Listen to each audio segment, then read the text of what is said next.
Hey, what's up everybody, and welcome back to another episode of News Dose, where I give you all of the latest gaming news. And it's finally official. Microsoft went ahead and revealed the Xbox Series S after a series of leaks late last night. Yeah, I don't think Microsoft intended to reveal the Xbox Series S this way, but we got a lot of new details on that console, including the price, specs, release date, and possibly the price for the Series X as well. And yeah, it all sounds very impressive, so stay tuned for all of the latest information on that.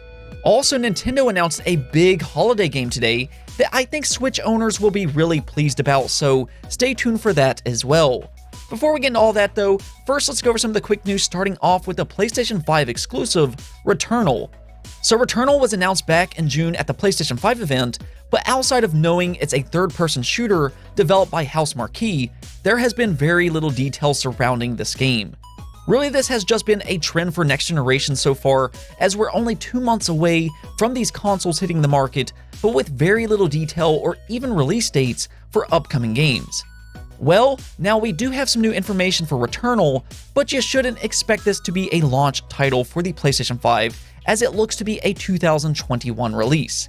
A former user researcher who worked with Sony has on her LinkedIn profile that she worked on Returnal and it's set for 2021.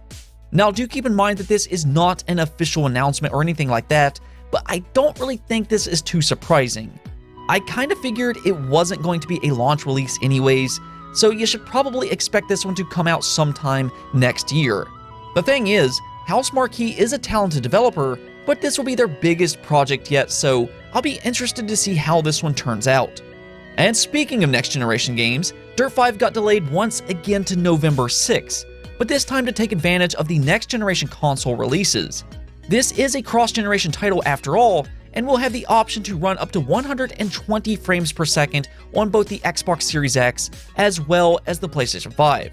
So essentially, this will be one of the launch titles for next generation consoles, and I have to say, this is not only a good move, but something fans should be excited for. The Dirt games are really good racing games, and some of the best on the market actually. And the fact that you can run this game up to 120 frames per second, it'll be a really good game to test this option out with right out of the gate. Now, you do have to have a TV that's capable of running 120 Hz and probably HDMI 2.1, and if you don't have a TV like that, then you unfortunately will not be able to test this out. But for those who do, this will be a very good launch game to try out for yourself. That won't be the only good launch game though, because if you do end up getting the Xbox Series X, Crash 4 will be optimized for the Series X, more or less making it a next generation game as well. And this game just continues to look better and better every time we see it. I'm almost amazed at how much content is being packed into Crash Bandicoot 4.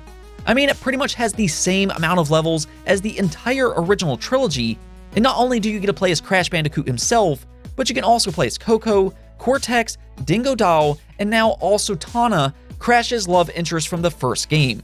Granted, this is a different Tawna being from an alternate dimension, but still that is quite the fan service. She does play completely different than the other characters of course, which gives Crash 4 even more variety than it already has. And that's not all. Crash 4 does release on October 2nd, but if you don't want to wait until then, you can pre-order this game digitally and get access to a short demo on September 16th. This demo will include 3 levels, 2 played by Crash and 1 by Cortex, so something to keep in mind if you're itching to play Crash 4. Moving on, it does appear we got a new leak to talk about that has fans very excited. So it's been a while since we've seen a new Ninja Gaiden. In fact, the last big Ninja Gaiden game released way back in 2012, Ninja Gaiden 3.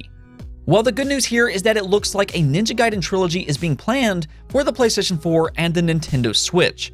This trilogy was listed on a prominent video game distributor in Hong Kong, and supposedly it will release in March of 2021 for $40. This collection includes Ninja Gaiden Sigma, Sigma 2, and Ninja Gaiden Razor Edge 3. This listing was taken down, but this is just far too random to believe it's wrong. I do imagine most details here are correct, and now we just need to wait for an official announcement. They could end up announcing it at TGS 2020, which will be taking place later this month. There are a few important things to note here though. One being that the Xbox One is oddly missing from this listing. Now that could just be a mistake, But at the same time, the Ninja Gaiden games are already backwards compatible on Xbox One, and 1 and 2 are even Xbox One X enhanced. So these games are available on Xbox already, though this would have made it just a little bit more streamlined, which would have been nice. The other, though, is that this is being planned for PlayStation 4 and not the PlayStation 5. I feel like they should have probably pushed this on next-generation consoles, but again, it will likely be backwards compatible, so no harm, no foul. For me, I think the biggest part of this is that it will be coming to the Switch, because this will automatically be one of the best hack-and-slash games available on the Switch, so that is great news for Nintendo fans. And I do have some more great news for Nintendo fans because Nintendo announced a big holiday game for the Switch. Yeah, that's right, Nintendo will be getting a new Zelda game this holiday, and it's a prequel to Breath of the Wild. Hyrule Warriors Age of Calamity will be heading to the Switch on November 20th, and it takes place 100 years before Breath of the Wild. This means that you will get to see what happened to the champions of Hyrule and some of their backstories, and how Hyrule ended up being in the state it was at the beginning of Breath of the Wild. This actually has the potential of having a pretty solid story, though it's not going to necessarily be a happy story per se. Now, I do know that these Dynasty Warriors games aren't for everybody, but I have to say, the Zelda franchise feels perfect with this type of gameplay, and this one may be their best yet. I mean, it looks really good, and I'm looking forward to this one. It may not be Breath of the Wild 2, but this should keep Zelda fans preoccupied until next year when I believe it will release. Actually, with Zelda's 35th anniversary being next year, and some of the trademarks we've been seeing here recently, I think Zelda fans will have a lot to look forward to in 2021. I'm thinking that they're going to do something very similar with Zelda as they did with Mario this year, and I think we may see a Zelda collection. Hopefully for not a limited time, but you know, Nintendo is always full of surprises. Now let's talk about Xbox, and buckle up because we got a lot to talk about. We have discussed the Xbox Series S throughout the year, and truthfully, this console has been the worst kept secret in the entire industry, to the point pretty much everything leaked out last night. I mean, we are talking about price, release date, the way the console looks, videos, and yeah, just the whole 9 yards. Everything leaked out online, and Microsoft finally said it's enough. Let's just officially announce this thing. So here is the Xbox Series S. Yeah, it's an odd design and kind of looks like somebody took the Xbox One S and just kind of turned it into a speaker. It's certainly unique to say the least, but at the same time, I think we can finally lay to rest that the Xbox Series S and the Series X will lead to consumer confusion. There is just no way you're getting these two consoles confused in stores. The Series S is 60% smaller than the Series X, and that big two-tone vent right in the middle gives it a very bold design. I do kind of like it though, in the sense that this thing should not have heating issues. I would be shocked if it did, as the vent should help it stay relatively cool. Beyond the design though, there are a lot more exciting parts to this console, such as the price, which I'm very happy to say it will debut at just $300. Yeah, that's right, you will be able to buy a next-generation console that has higher frame rates up to 120 frames per second thanks to a significant boost in the CPU. You'll also have faster load times with a customized solid-state drive, and this thing will likely be the first introduction to ray tracing for millions and millions of consumers. Actually, there is a very real chance that the Series S outsells the Series X by a large margin because most consumers will choose the cheaper console instead of just raw power. This is why the Xbox One S and the standard PlayStation 4 both outsells their more powerful counterparts, the One X and the PlayStation 4 Pro. Those models do better with the more hardcore part of the market.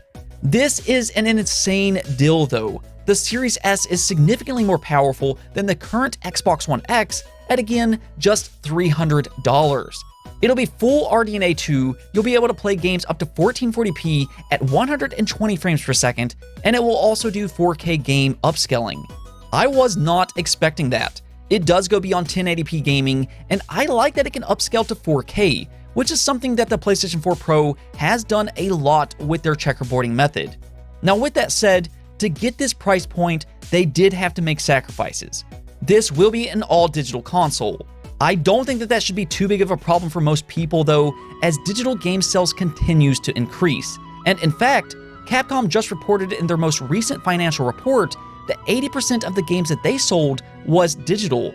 So clearly, consumers are going away from physical discs, but if this is a problem for you, you may want to stick with the Series X, which does have a disk drive. The other sacrifice that they seem to have made was the solid-state drive capacity. While it is a very fast customized NVMe solid-state drive, it only has 512 gigabytes of memory.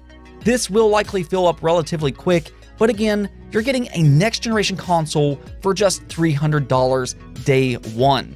Yeah, I think that is more than worth the price, and I believe that PC with similar specs to this is going to probably cost you twice as much, so do keep that in mind.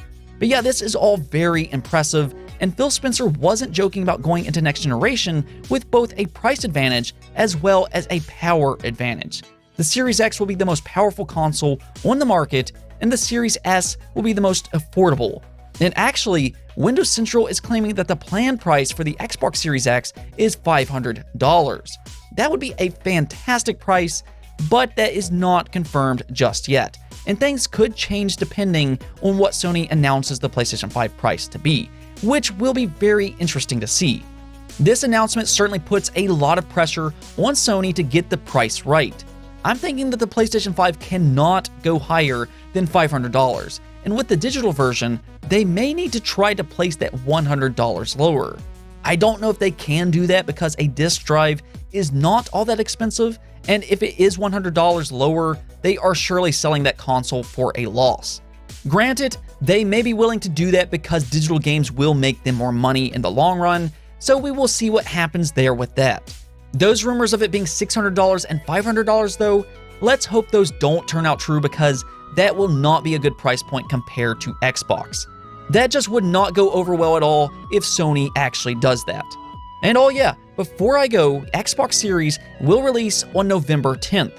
So there you go. We got pretty much most of the details out of the way, and now we just need to see the games and launch lineups. I will ask you though, if you're going to get the Xbox, will you get the Series S or the Series X? Let me know in the comments below. Anyways though, that's it for this episode, but if you liked the video, don't forget to bell notification and subscribe button for more content just like this. Also, if you would like to support the channel through Patreon, thank you for making this content possible. Peace out.